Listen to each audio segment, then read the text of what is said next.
এদের তো এরা তো দিন ইসলামের নামে এটা এদের যে ইয়ার ফতোয়া দিল, পাকিস্তানের মুফতি শফি, এর মারিফুল কোরআনে আছে কিন্তু স্পষ্ট। সে বলছে ভোট দেওয়া হলো ওয়াজিব, না দিলে কবিরা গুনাহ হবে। তো ভোট দেওয়া যে হইলো কোত্থেকে? ভোটটা আসলো কোত্থেকে? ভোট তো গণতন্ত্র থেকে আসছে, আব্রাহাম লিঙ্কনের। এটা ওয়াজিব হয় কেমনে? এটা কিন্তু সবাই সেটা মানলো, নাউজুবিল্লাহ।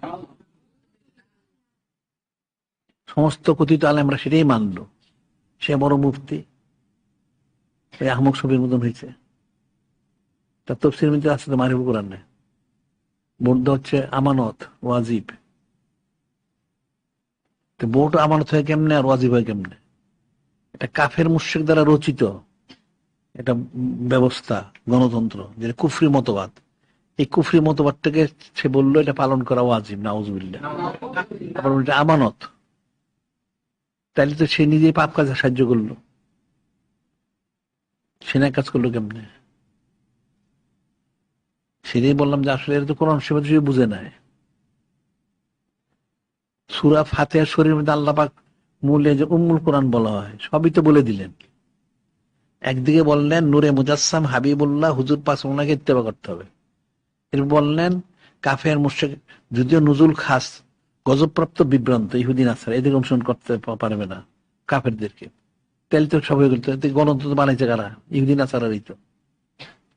এদের পানা চাইতে বলছেন, সে ফতো দিল ওয়াজিব। সে কিন্তু সূরা ফাতিহা শরীফ বুঝে নাই। বিষয়টা ফিকির করলে সে সূরা ফাতিহা শরীফ বুঝে নাই। আল্লাহ যেন গায়রিল মাগদুবি আলাইহিম ওয়ালাদ-দাল্লিন আমিন, আবার আমিনও কইতে হয়। যে তাদের পথ দিয়েন না, গজবপ্রাপ্ত বিভ্রান্ত ইহুদি নাসারা কাফের মুশরিক, তাদের পথ দিয়েন না। গণতন্ত্রটা কার পথ? ভোটটা কার পথ? নবী রাসূল ওনাদের পথ? নাউজুবিল্লাহ। তাহলে তার তো সে কি কোরআন শরীফ বুঝলো, কি পড়লো? সে তো সূরা ফাতিহা শরীফই বুঝে নাই। এটা একটা আশ্চর্যের বিষয়। সে আবার তাফসীরও করছে। এই যে হাদিস শরীফ তো কয়েকটা আছে, যে সাইদুল ফারুক বললেন তার একটা নুসকা নিয়ে, যে মুসলিম তাওরাতের তার পাশে উনি পড়তে থাকলেন। নূরে মধ্যে উনি তো ইয়ে হইলেন না, সন্ত্রীমা প্রকাশ করলেন না। উনি তওবা করলেন, ইস্তেগফার করলেন, ছেড়ে দিলেন। নূরে মধ্যে বললেন যদি এখন লাউ কানা মুসা হাইয়ান, যদি হযরত মুসা থাকতেন বা আদ্রাকা নবুয়তি পাইতেন, তাহলে ওনার তো ফরজে বর্জিত আমাকে ইত্তেবা করা, ওনার তার রশিদটা রেখে আমাকে ইত্তেবা করা। তাহলে এটাই যদি আল্লাহ পাক ওনার তরফ থেকে ওহীর মধ্যে নাজিল কিন্তু কিতাবই যদি রদ হয়ে যায়, তাহলে কাফের মুশরিকদের পথটা থাকি করে। আল্লাহ তো বললেন হুয়াল্লাযী আরসালা রাসূলা বিল হুদা ওয়াদ দীনিল হক লিইয়ুযহিরাহু আলাদ দীনি কুল্লি কাফা বিল্লাহি শাহিদা।